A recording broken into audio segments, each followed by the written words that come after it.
Pega a sua Bíblia comigo, querido, e abra em Lucas capítulo 19. Aleluia.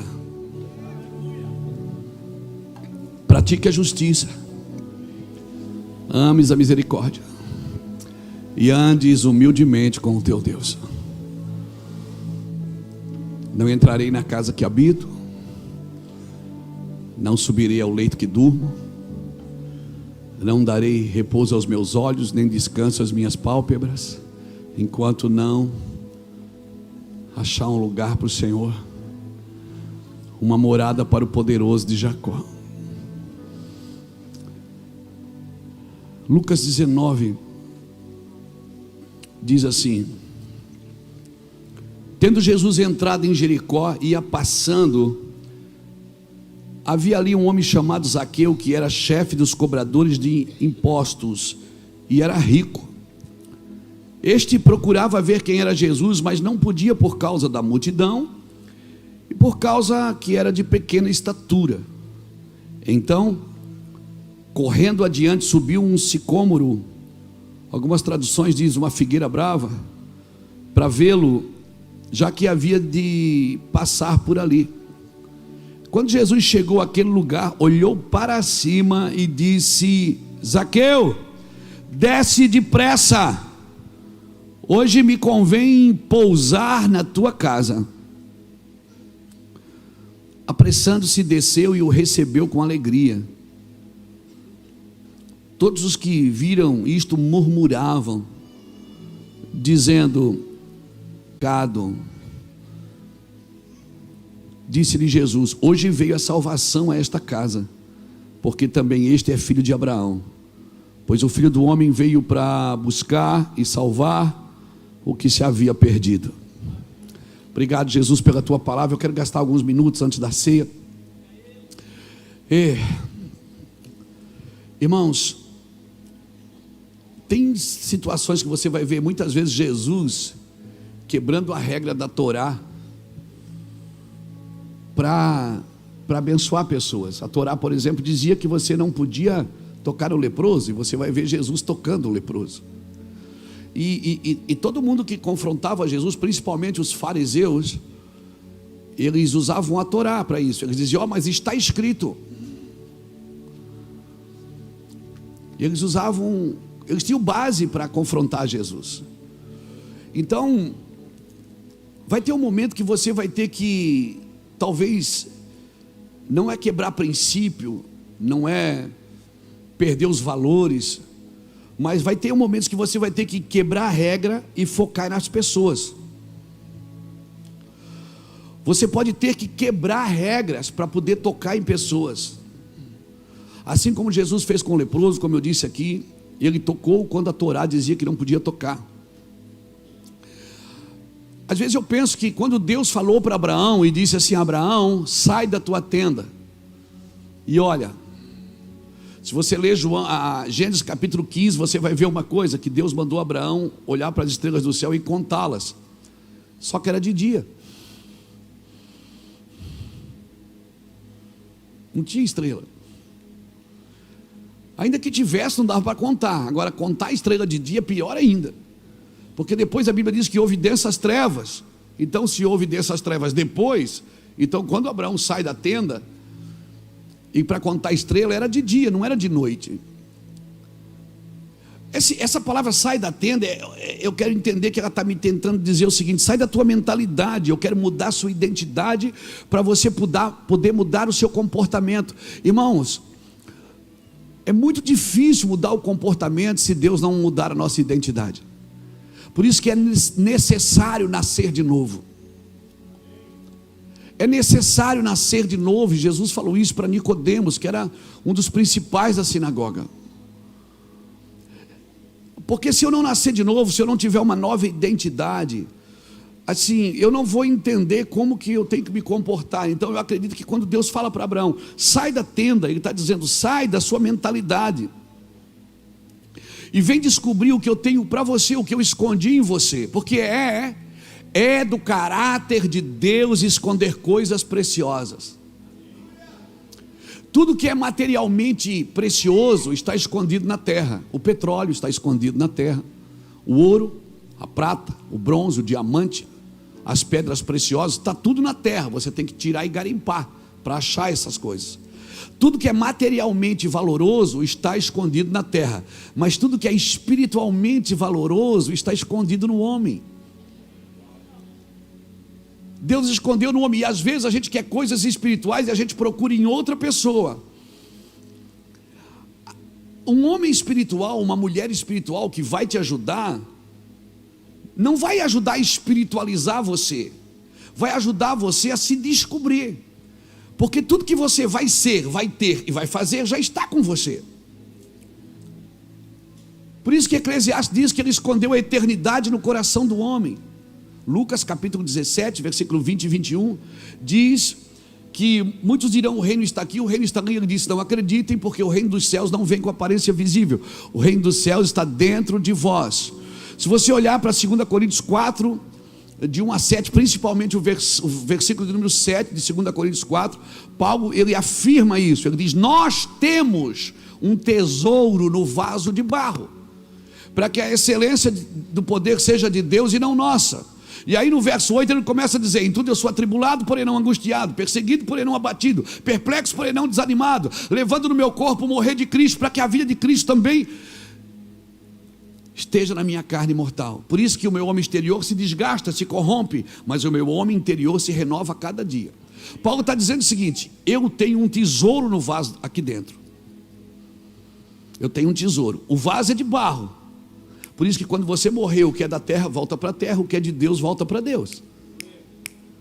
Amém? Você não vai ver nenhuma vez Jesus dizendo que ia para o céu. Jesus dizia: eu vou ao Pai.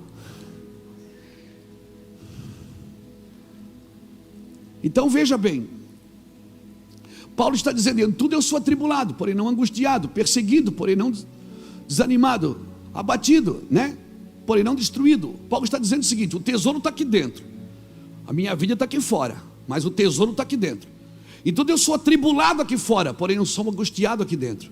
Eu sou perseguido, mas não sou abatido. Sou perplexo, mas não sou desanimado. Ou seja, Paulo está dizendo o seguinte: as coisas que acontecem por fora de mim não podem abalar quem eu sou aqui dentro.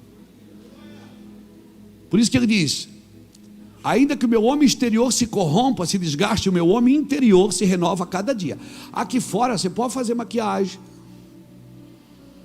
você pode fazer plástica, pode esticar para onde você quiser, vai se desgastar. Por quê? Porque a Bíblia diz que é assim. Essa palavra corrompe vem de desgaste. A carne vai enfraquecer, não é? Eu me assustei esses dias, porque eu meço 1,83 m. Eu fui no médico esses dias fazer um check-up uma vez. Ele disse 1,81 m. Eu digo: não, está me roubando 2 centímetros. Não, mas é que você vai envelhecendo, a cartilagem, não é? Ah, está rindo do quê? Você vai envelhecer também. E tomara que você fique, ó, bem pequenininho.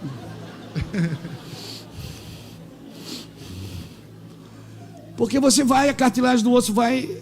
Não é? Não é assim? É ou não é, gente? Aí eu disse: tá, mas eu meço 1,83 m, está na minha carteira do exército. Quando eu fui sou reservista, ou reservado, sei lá.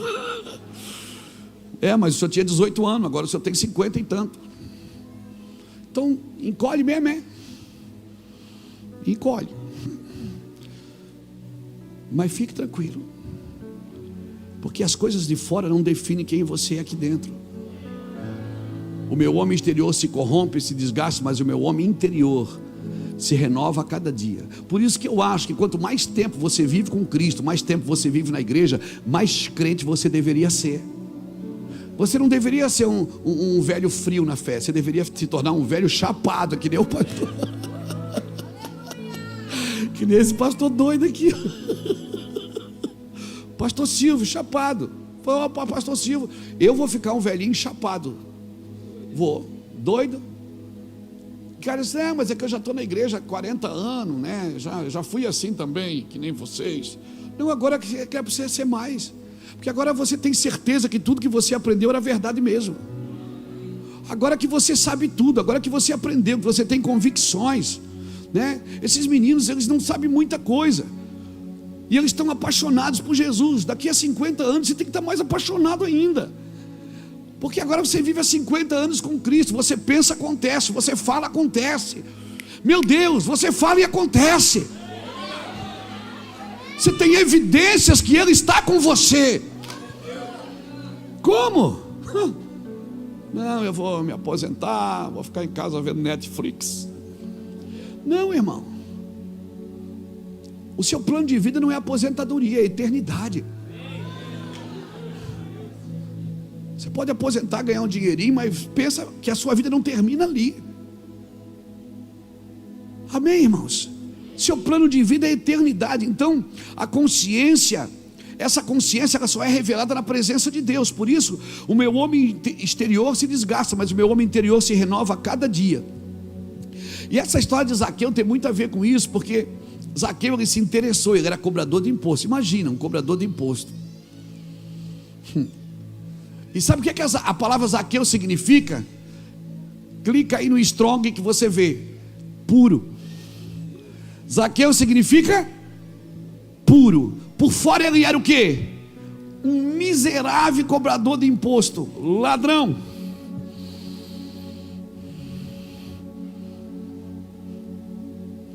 Mas por dentro ele era. Quando Jesus olhou, Jesus viu o cobrador de imposto? Ele viu quem? Ele viu quem? Um homem puro. Por quê? Porque não é o que você faz, é o que Jesus fez em você. Quando Jesus olha para você, Ele não vê o que você é, Ele vê o que Ele fez. Zaqueu, imagina, o judeu cobrador de imposto, ou seja, como é que é? Traidor. Eles eram vistos como traidor, porque ele era um judeu que trabalhava para cobrar impostos dos judeus. Ele era um traidor, mas ele se interessou. E aí ele sobe para ver Jesus. Qual é a palavra? A única palavra que Jesus diz para ele: desce.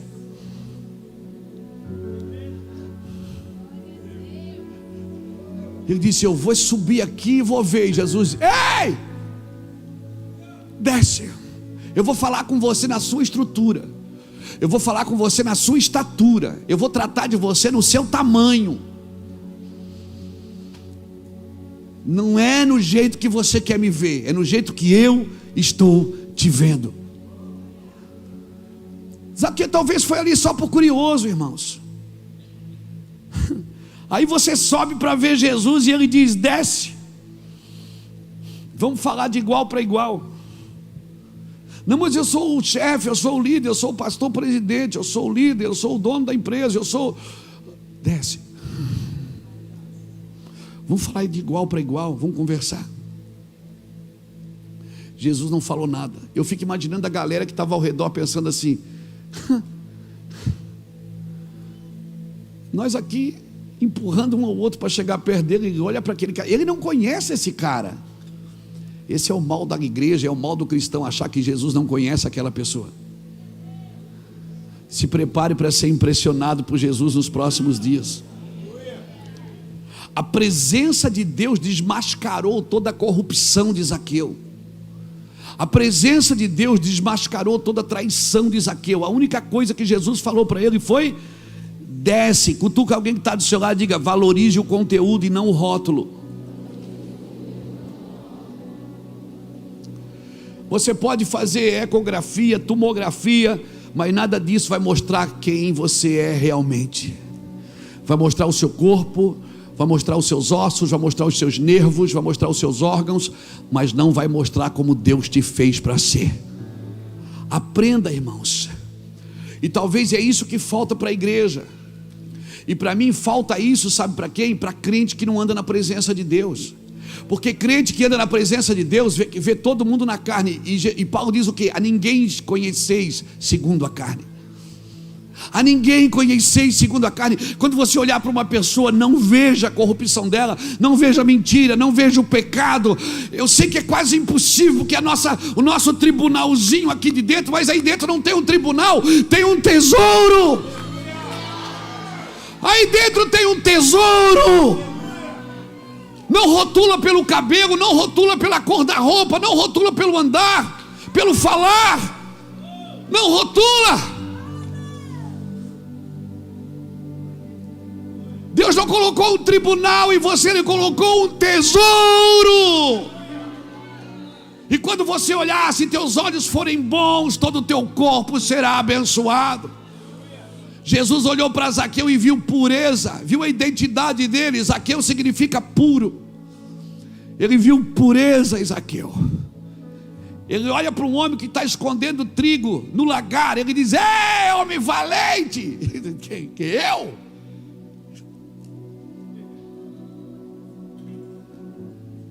Porque Deus não vê como vê o homem. O homem vê o que está diante dos olhos, mas Deus vê o que está no coração. Por isso que Deus precisa urgentemente que você ande na sua presença. Por quê? Para você olhar as pessoas segundo o Espírito e não segundo a carne. Você precisa olhar para as pessoas e ver vida de Deus nelas. Muitos viram a Jesus, mas nunca conseguiram ouvir o Cristo. Eles não viam o Cristo dentro de Jesus. Eles sabiam que Jesus era o filho do Zé e o filho da Maria, mas eles não conseguiam ver o Cristo, o Messias. Mas João Batista um dia olhou e disse: eis o Cordeiro de Deus, que tira o pecado do mundo. Ele viu o Cristo dentro de Jesus. Se você anda na presença de Deus, sabe o que Deus vai gerar em você? Pureza. E que é a promessa para os puros. Os puros, eles verão a Deus, irmãos. Aleluia. Por isso que eu quero ser amigo de pecadores, Saulo. Pode falar: o Hermínio é amigo de pecador. Eu sou mesmo. É verdade. Eu sou amigo de pecadores. Essa é a fama que eu quero levar para a sepultura. Por quê? Porque eu quero olhar para as pessoas, eu quero ver vida. Porque aquilo que ela está fazendo não define o que ela é. Um homem puro vai ver Deus em você antes de ver a sua corrupção, antes de ver a sua carne, antes de te conhecer na carne. Por isso, invista tempo, e eu ouso dizer, invista recurso em quem olha para você e vê mais do que você tem a capacidade de mostrar. Invista vida.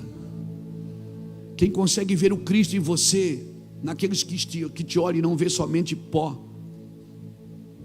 Por isso Deus precisa de homens, filhos. Tem lugar que só os filhos vão acessar, irmão, os evangélicos não vão. Tem um lugar que é só os filhos que vão acessar. Deus, quando olhou ali, Ele falou o que sobre Jesus? Quando estava Jesus, Elias, Moisés, Ele disse: este é meu filho amado, em quem a minha alma se compraz, a Ele ouvi. Olha os atributos do filho. Este é meu filho, Deus afirmando: Ele é meu filho. Segundo atributo, Ele é amado. Filhos de Deus são amados, irmãos, e são amáveis, não são amargos. Filhos de Deus não são amargos, eles são amáveis. Terceiro atributo, em quem a minha alma se compraz, ou seja, eu tenho confiança nele. Deus está falando, eu confio nele.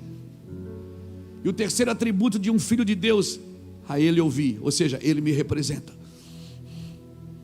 Pode dar sua cabeça para ele orar, ele me representa. Por isso, o filho de Deus, mais do que ser crente evangélico, mais do que ter uma carteira ou uma credencial evangélica, é só Deus que pode dizer para você se ele é um verdadeiro filho. Ele é amado, Deus confia nele, e Deus disse, quando ele fala, vocês ouvem. porque Ele me representa. Irmãos, isso é tão forte para mim. Minha alma derrete diante dessas verdades. No meio do jardim tinha a árvore da vida, mas lá também tinha uma árvore que a Bíblia chama de árvore do bem e do mal, e ninguém quer o mal pelo mal, todos querem o bem que existe no mal. Mas deixa eu te falar, não existe bem dentro do mal. Quem usa drogas não quer ser viciado, irmão, só quer ter o prazer delas. A árvore do bem e do mal. Você poderia dizer, mas Adão comeu, a Eva comeu, eles poderiam ficar bem, porque agora eles são conhecedores do bem e do mal. Mas deixa eu te falar, o que te liberta não é o bem, é a verdade. Deus te liberta com a verdade para que você pratique o bem. Muitas pessoas, para viver bem, negociam a verdade. Não negocia a verdade para ter uma vida boa, porque o que te guarda é a verdade. E conhecereis a verdade, e a verdade vos libertará. Não é o bem que te liberta. Tem muitas pessoas vivendo bem, mas não estão vivendo em verdade. Deus não procura os que adoram bem. Ele não procura quem adora bem, Cris. Ele diz, eu procuro verdadeiros adoradores que adoram em espírito e em verdade. Por isso que lá na praça um bêbado pegou o microfone, e porque ele vive e a glória vem, porque o espírito dele, embora ele está vivendo um engano, uma mentira, embora ele está vivendo uma vida miserável. Aí você diz, como um bêbado pode adorar a Deus? Porque o espírito adora em verdade. E às vezes quem adora bem só adora na sua performance, não adora na sua essência. A árvore era do bem e do mal, e eles não deveriam comer. Não é quando você descobre o bem, e sim a verdade, que você é transformado. Quando você descobre a verdade, você fica parecido com o seu Senhor. Então cutuca alguém que está do seu lado e diga, não troque a verdade pelo bem. Se tiver que escolher entre viver bem e viver a verdade, viva a verdade. Diga para ele, se tiver que escolher entre viver bem e viver a verdade, viva a verdade.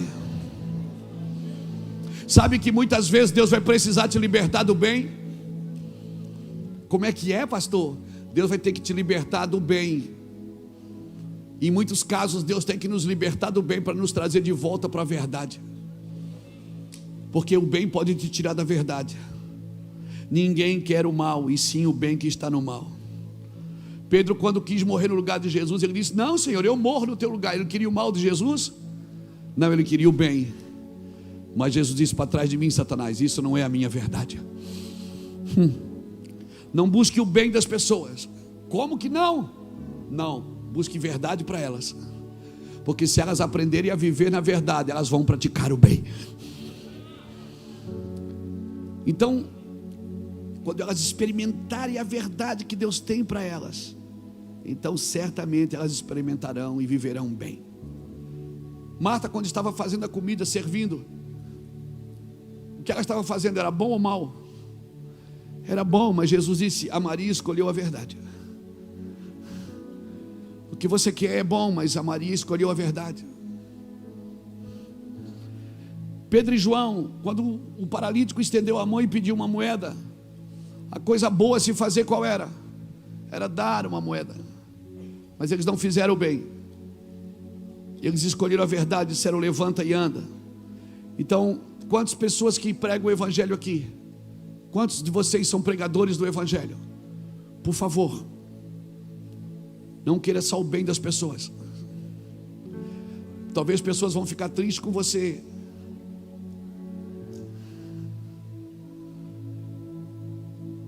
Quando elas baterem na sua porta para que você faça o bem para elas, e você diz, não, eu tenho uma verdade para você. A verdade é essa, eu te ajudo, mas dentro de uma verdade, dentro de um espaço chamado verdade. Eu estou com você no arrependimento até o último. No pecado não, mas no arrependimento eu estou. Amém, irmãos? Amém? Deixa eu te perguntar uma coisa. Ah, pastor, mas fulano é assim, fulano é assado, é o que eu mais ouço. Ali não adianta mais, ali só Jesus. Quantas vezes você já ouviu essa expressão? Deixa eu te falar uma coisa. Noé, em um momento ele tomou um porre, mas Noé não era um bêbado. Em um momento Abraão mentiu, mas Abraão não era um mentiroso. Teve um momento da vida que Davi adulterou, mas Davi não era um adúltero. O problema é que um pouquinho de coisa ruim estraga muita coisa boa. Por isso que Eclesiastes diz que quando a mosca morta cai dentro do perfume do perfumista, ela exala mau cheiro. Mas um pouco de astutícia pesa mais do que a sabedoria e do que a honra. Então um pouquinho de coisa ruim pode estragar muita coisa boa. Por isso, se proteja. Mas você não é definido por um momento. Talvez você esteja vivendo um momento ruim, mas o momento não define você. O momento não define você.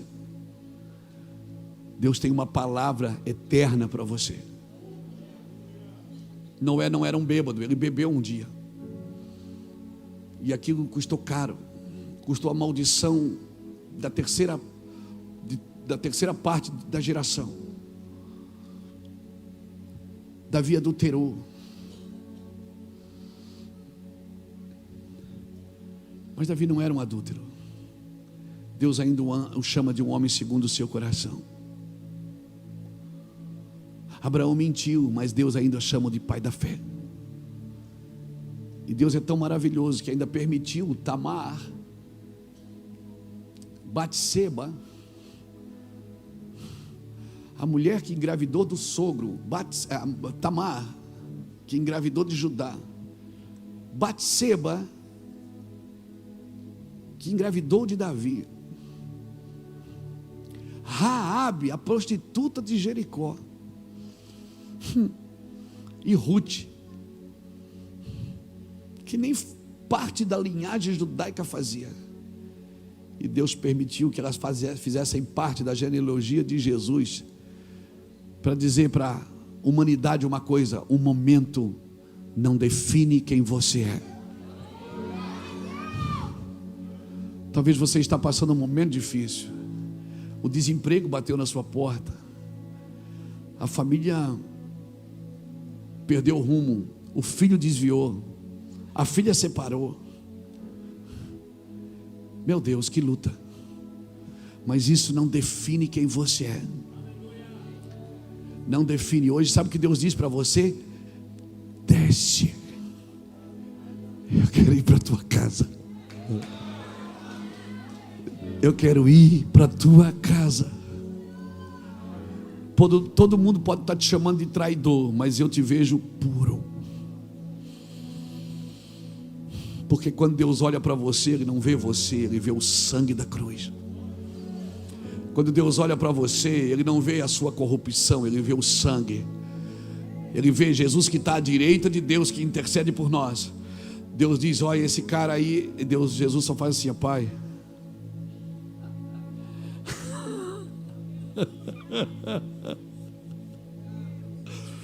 Pai, ele é tudo isso mesmo. Ô menino, mas eu já morri por ele. Pai, ele tem direito à salvação. Pai, ele pode ser salvo. E sabe que Deus conta com você para que você olhe para as pessoas e vejam como Deus vê. Porque Deus não vê como vê o homem. O homem vê o que está diante dos olhos, mas Deus vê o coração. E vamos parar com esse papo: eu conheço teu coração, querido. Não, ninguém conhece o coração do outro. Só quem conhece o seu coração é Cristo. Só quem conhece o seu coração é Cristo. Então, por favor, você nasceu para romper as trevas, não para fugir delas. Não fuja das trevas, rompe com as trevas. Que nasça em ti luz. Essa geração não vai fugir das trevas. Levanta a mão aí. Essa geração não vai fugir das trevas. Essa geração não vai fugir das trevas. Vai romper com as trevas. Vai dissipar as trevas com a sua luz. Porque a sua luz vai brilhar em você. até se tornar um dia perfeito. O Evangelho é a luz em movimento em meio às trevas. O que rompe as trevas não é a comunicação formal, é a autoridade espiritual, é a luz que vive em você, é o tesouro que você carrega. Por isso, para de olhar para fora e começa a olhar para dentro. Aí dentro tem um tesouro, aqui fora está corrompido. Eu já perdi 2 centímetros. Meu Deus. Aqui fora você vai desgastar, vai envelhecer, vai perder o cabelo, vai aparecer pé de galinha, pé de avestruz. Mas aqui dentro, a vereda do justo é como a luz da aurora, que vai brilhando, brilhando, até se tornar um dia perfeito. Alguém está me entendendo aqui? Aleluia! Glória a Deus! Então, quando eu olho para você, eu não quero ver o óbvio em você. Eu quero ver em você o que ninguém vê, o que só Deus consegue enxergar. Mas para isso eu preciso de bons olhos, de bons ouvidos, de uma boa mente.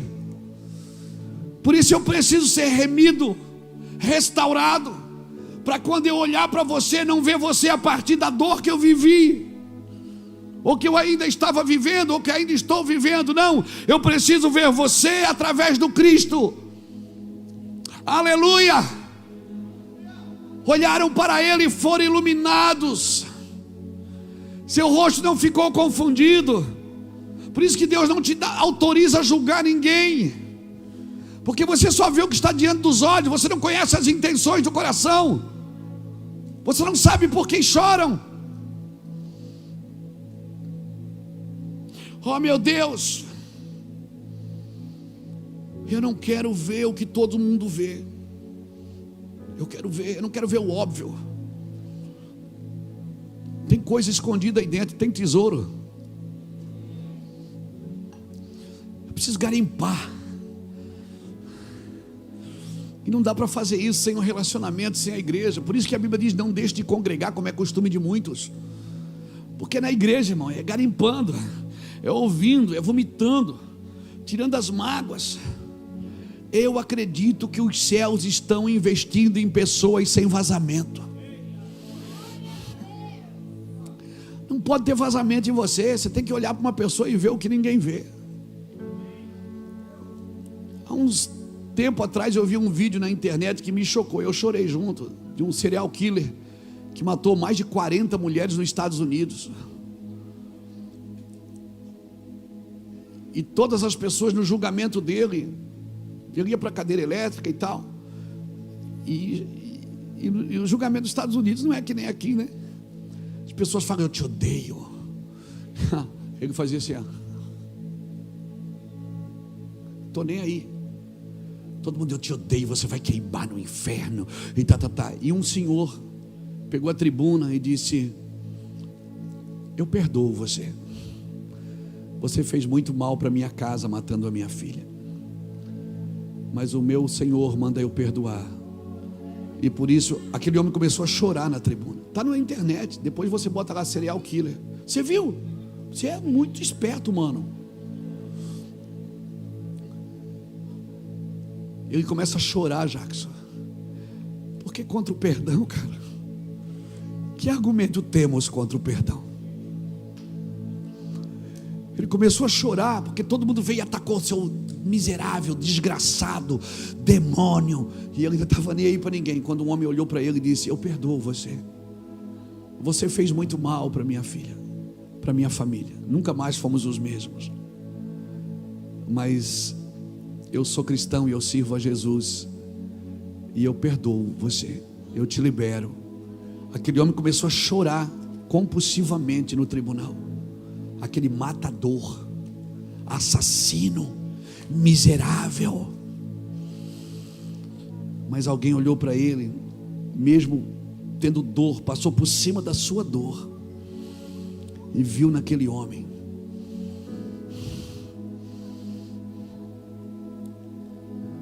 uma coisa que só Deus pode ver, irmão. Cadê os homens que vão olhar para as pessoas e ver o que Deus vê nelas?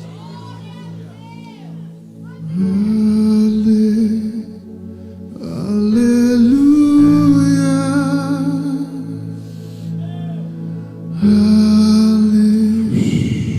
aleluia.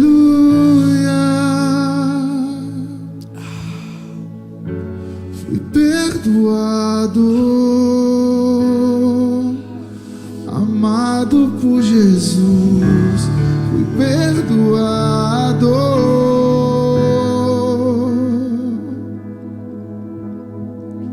Quem muito foi perdoado, muito ama.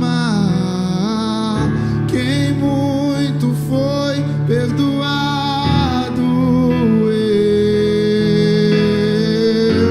eu te amo,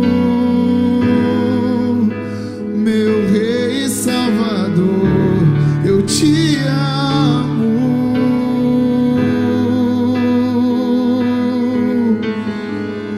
Quem muito foi perdoado, muito ama. Quem muito foi perdoado,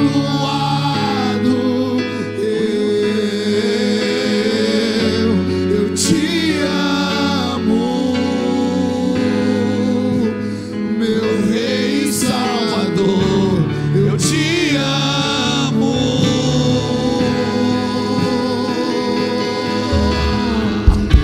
Os seus olhos são como pedras preciosas, olhando pra mim.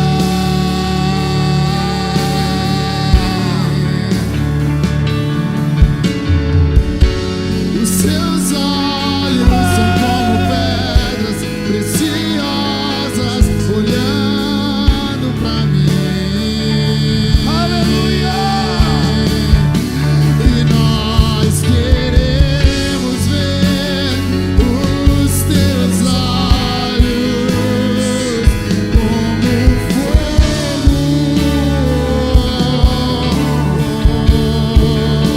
E nós queremos ver os teus olhos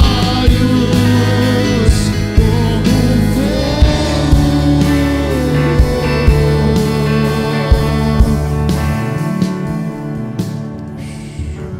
Os seus olhos são como pedras preciosas, olhando pra mim.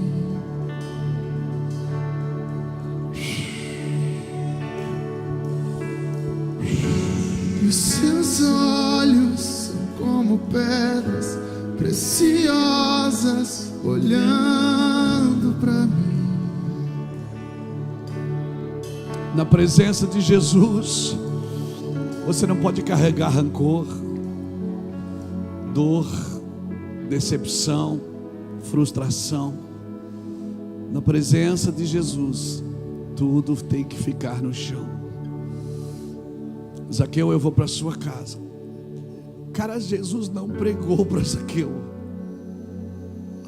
Jesus não disse: Zaqueu, vem no culto da libertação terça-feira.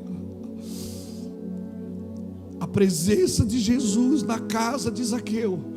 Zaqueu ficou tão constrangido e disse: Senhor, eu sou ladrão. Ele disse: ok, Zaqueu. Eu disse: Senhor, eu quero repartir os meus bens com os pobres. E um monte de gente na porta dizendo assim: ah, se ele fosse profeta ele não sabia, ele saberia quem é esse cara. E Zaqueu lá apavorado: Senhor, eu quero dividir meus bens com os pobres, eu quero restituir de todo mundo que eu tirei 4 vezes mais. E Jesus não pregou nada para ele. Foi só a presença de Jesus naquela casa. Jesus olhou para os discípulos e disse: hoje entrou salvação nessa casa. Sabe por quê? Porque esse aí também é um filho de Abraão. Quem é você para achar que Jesus não pode perdoar quem você não perdoa? Quem é você para achar que Jesus não pode perdoar quem você quer vingança? Quem somos nós, irmãos, para achar que Jesus tem que fazer justiça? O que você quer é uma justiça própria, irmão. Na presença de Jesus não tem lugar para o ladrão. Não tem, não. O ladrão vira puro. Por isso que aquele ladrão da cruz, Jesus disse: hoje a gente vai estar junto, fica tranquila. O outro que queria descer da cruz, Jesus nem falou com ele. O outro que ficou xingando, Jesus nem gastou tempo com ele. Não gaste tempo com quem quer descer da cruz. Gaste tempo com quem quer entrar no reino. Jesus não responde quem quer descer da cruz. Mas o outro ladrão disse: cala a boca, rapaz, nós pecamos, nós somos pecadores. Ele não fez nada. Senhor, mestre, lembra-te de mim quando entrares no teu reino, Jesus. Ainda hoje nós estaremos juntos. Jesus não discutiu com o outro. Não discuta.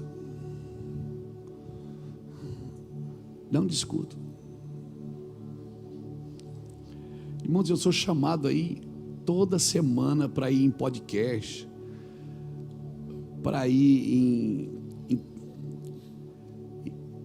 em programas de entrevistas, para falar o que é que eu acho disso, o que é que eu acho daquilo. O que eu acho não interessa. Interessa o que Deus diz.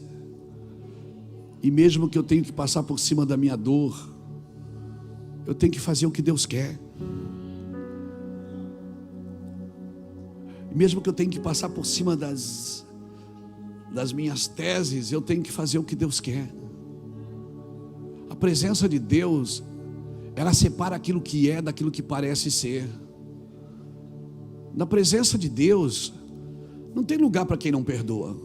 Tem lugar na igreja, no culto, mas na presença de Deus não. Na presença de Deus não tem lugar para gente rancorosa, amargurada, que está na igreja fazendo campanha para Deus pesar a mão sobre fulano. Não, na presença de Deus não tem esse lugar.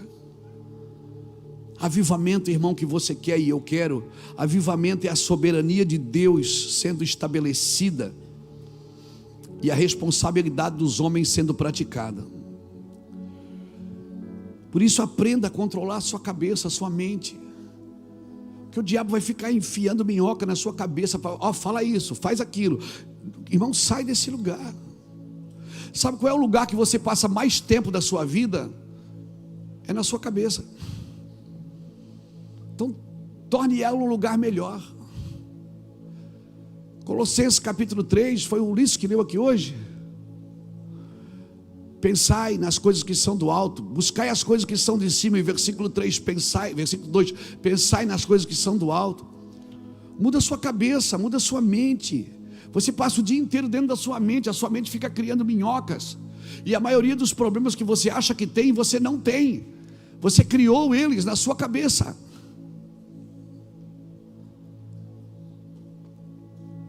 Por favor, a mente de Cristo vai te dar os olhos de Cristo. Então não pense mal das pessoas.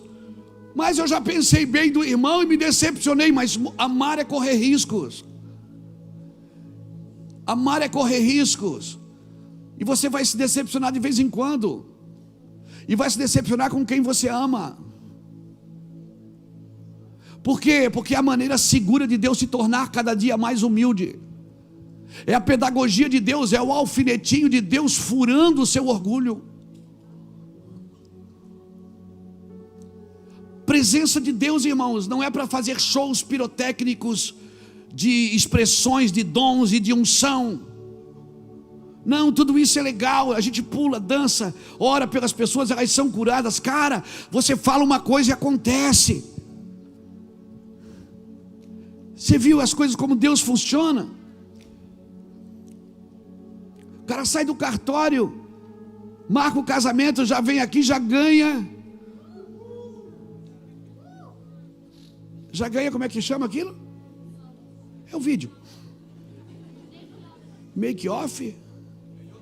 Ganhou tudo, né, Davi? Ele diz: eu saí do cartório hoje, uma vez. Eu fui pregar em Fortaleza. Estava lá em Fortaleza, lá no 7 de setembro. Fui lá, estava eu, o pastor Luciano Subirá, Marcelo Jamal, o Djalma Toledo. Eu estou em casa, arrumando a minha mala, saí cedo. E aí, tinha uma caixinha lá em casa que a gente tinha de algumas alianças que a gente ganha. Às vezes a pessoa tira o anel, dá pra gente, tira a aliança. Eu peguei 2 alianças e botei nesse bolsinho da calça aqui, ó.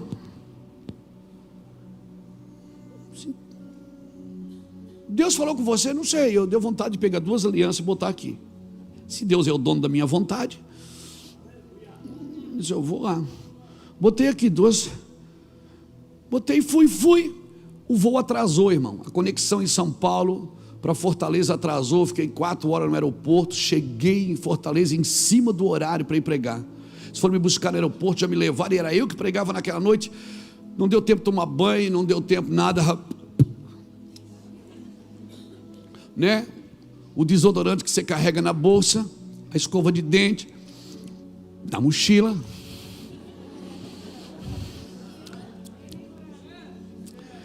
Cala a boca, irmão. Não atenta às pessoas. Aí subi, estou pregando, pastor Salva. Eu estou pregando. No meio da mensagem, o Espírito Santo assim: não esquece das alianças. Eu digo: aliança? Aliança. E eu fiquei pregando e com aquilo: aliança. Aí veio. Eu disse: irmão, tem alguém aqui que é casado e não tem aliança? Aquele só escutei 2 gritos no auditório. Crente gosta, né, irmão, de gritar, né, que nem a gente. E gritaram, aí o pastor fez assim: eles casaram hoje. Eles trabalhavam numa igreja de obreiros, se casaram, o pastor levou eles no cartório, eles casaram, fez o casamento deles, eles não tinham aliança. Eu disse: eles não têm aliança? Não. Mas quando que eles casaram? Hoje. Mesma coisa. Nós viemos do cartório direto para a conferência. Eu digo: então daqui, peguei a aliança do bolso, traz eles aqui. Peguei a aliança, botei no dedo do cara e no dedo dela e não coube. Eu digo: e lua de mel? Não, pastor, se não tem aliança, não tem lua de mel. Não, vai ter que ter lua de mel. Levantamos uma oferta na hora para lua de mel. E todo mundo ficou olhando: cara, como é que você trouxe essa aliança? Eu digo: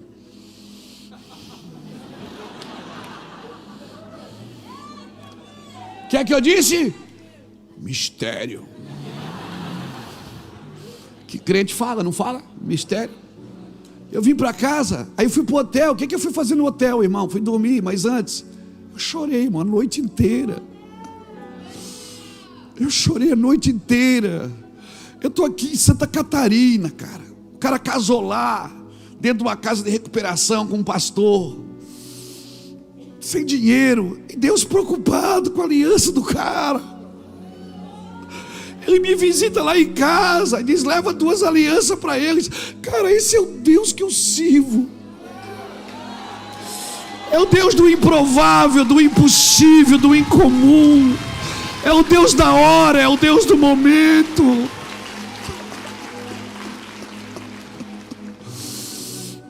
Que loucura é essa, irmãos? Como não ser grato? Como não ser reverente a um Deus assim? Como não tratar o sagrado como sagrado, o santo como santo? Ele é rico nos detalhes. Não me peça para ser diferente. Não me peça para ser diferente. Esse é o Deus que nós servimos.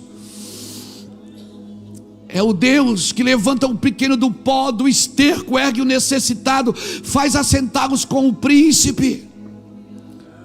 É o Deus que diz que o louco é que é sábio, que o pobre é que é rico, que o fraco é que é forte, que o que chora é que está alegre, que o último é que é o primeiro. Meu Deus, que equação é essa, meu Pai? Que coisa que Ele vê que a gente não consegue enxergar. Abre os nossos olhos, Senhor. Faz o que o Senhor fez lá em 2 Reis capítulo 6, quando Eliseu pediu: abre os olhos do moço para que ele veja que maior é aquele que está conosco.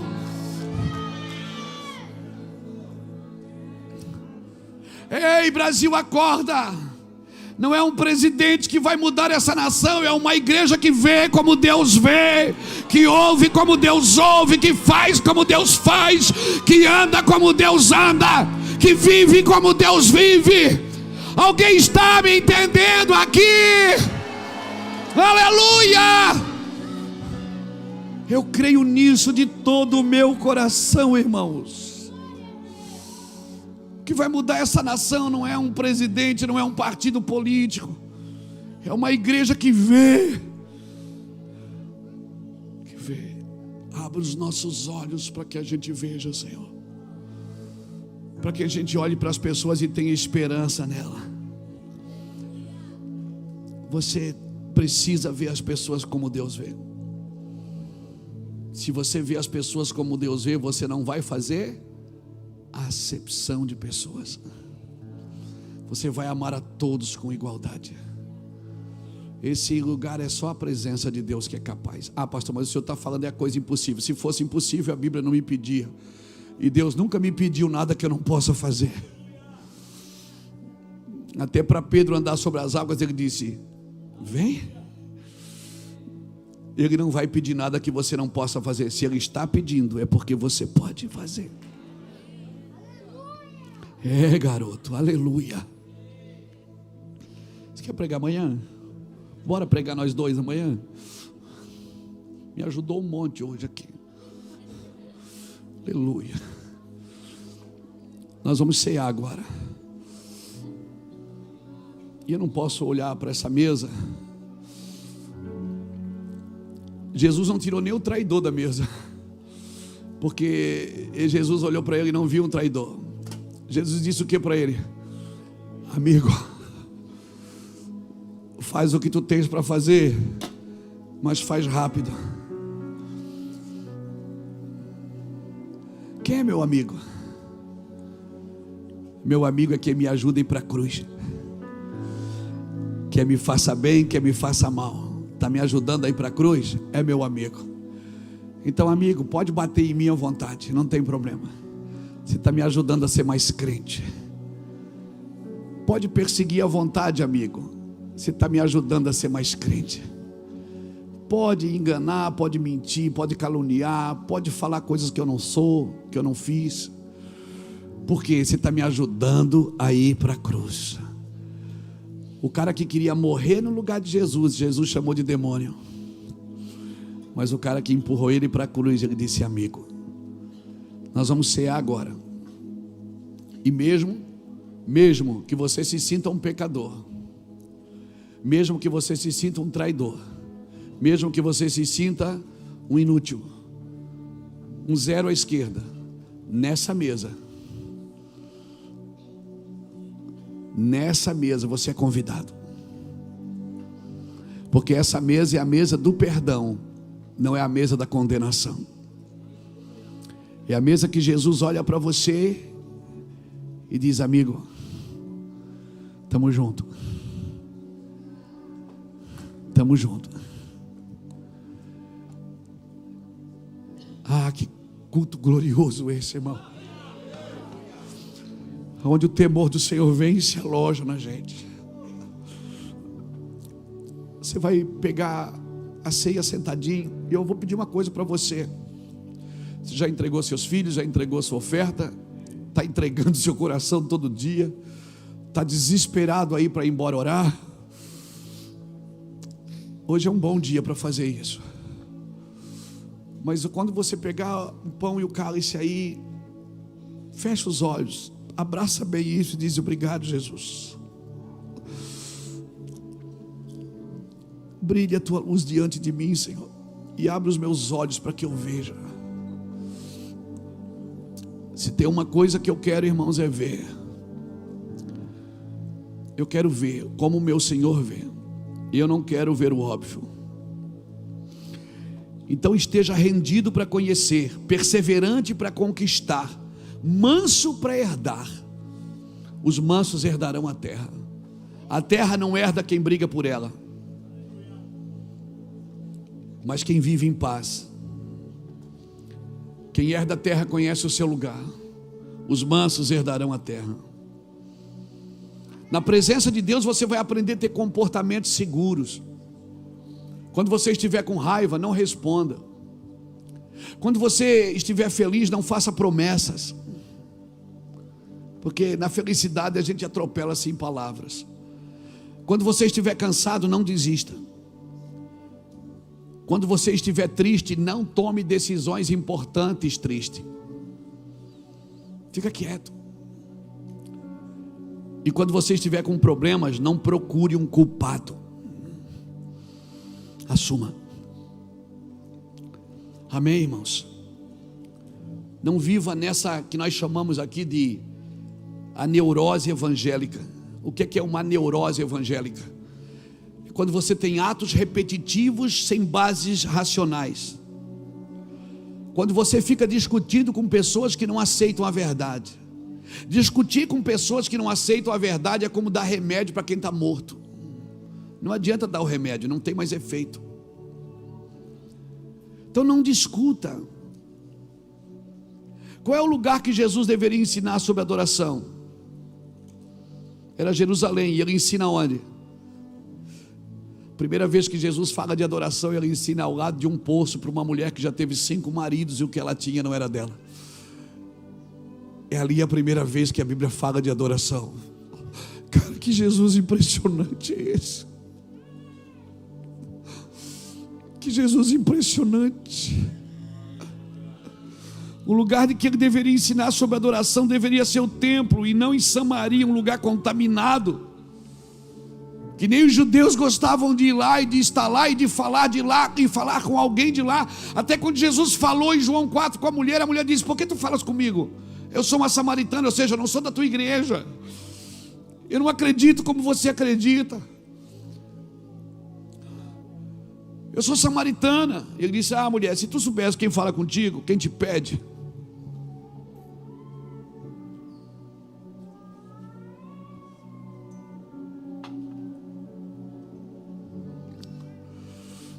Então, irmãos,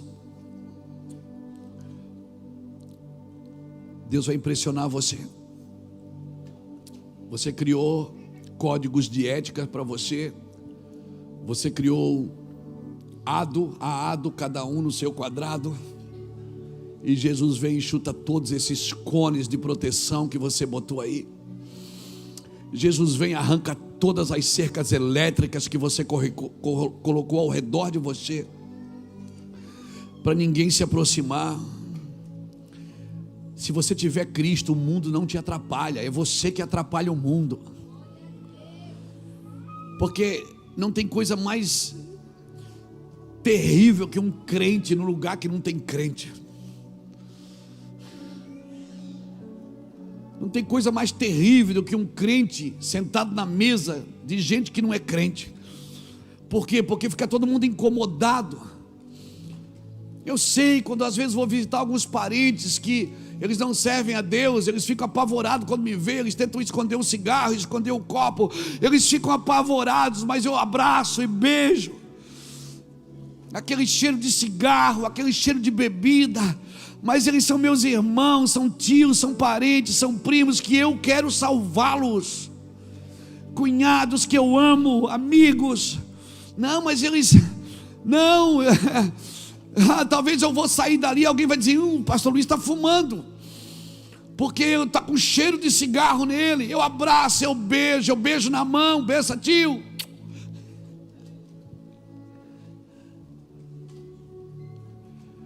Aleluia, Aí você olha para um lado, tem o quadro do Papa, você olha para o outro, tem um santo desse tamanho, eu fico imaginando um crente que vai lá, que não tem sabedoria para lidar com isso, fica apavorado. Não, porque eles não servem a Deus. Deus não chamou você para servir a Ele, chamou você para representá-lo. Para você ver pessoas como Ele vê, você julga, condena a religião de todo mundo. Deus não diz que você tem que concordar com tudo, você não precisa concordar. Biblicamente é inegociável os nossos princípios, mas são pessoas. Jesus não deixou Ele nunca quebrou um princípio para amar ninguém, mas nunca deixou de amar ninguém por causa de um princípio. Ele foi lá em Samaria falar de adoração para uma mulher, e ela entendeu, porque ela saiu estrada fora em Samaria e chamou toda a cidade. Ela disse: ó, tem um profeta aí que ele revelou tudo que eu sou. Ele contou a minha vida toda. O mundo se rebela contra o homem porque o homem se rebelou contra Deus. O mundo está esperando a manifestação dos filhos de Deus e nós não. Nós estamos querendo encher cadeiras na igreja. Não, irmãos. Ataquem as faculdades, ataquem as escolas, ataquem. Vá para as ruas, abrace as pessoas, ame as pessoas. Experimente ganhar uma alma por dia. Amém? Não, mas eu não concordo. É só o que eu ouço de crente.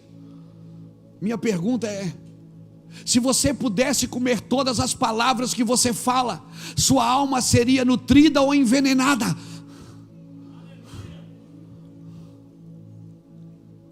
Se nós pudéssemos comer tudo que falamos, se um dia Jesus servisse a mesa com todas as palavras que dissemos, e dissesse: come, a nossa alma seria nutrida ou envenenada. E se Jesus parar na sua frente, encher um lençol de coisas imundas, que para você é imundo, aos seus olhos são imundos, e Jesus disser para você: mata e come, o que é que você faz? Você vai dizer: está amarrado, Jesus, sai daqui, diabo. E Jesus diz: quem é você para chamar de imundo aquilo que eu santifico? Eu sonho com uma igreja assim. É claro que se aparece uma igreja assim, as pessoas vão dizer que ela está desviada.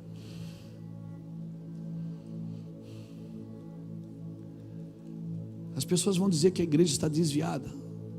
Todo mundo já pegou? Eu ainda estou falando, né?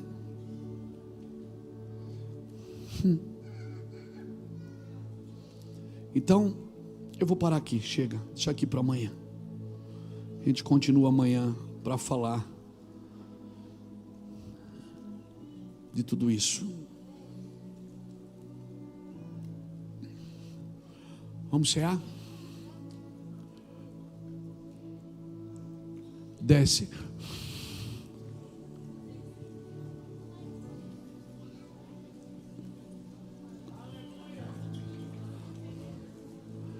Desce. Me convém ir para sua casa hoje. Me convém entrar lá na sua casa e acender uma luz. Me convém ir lá, diz o Senhor para você.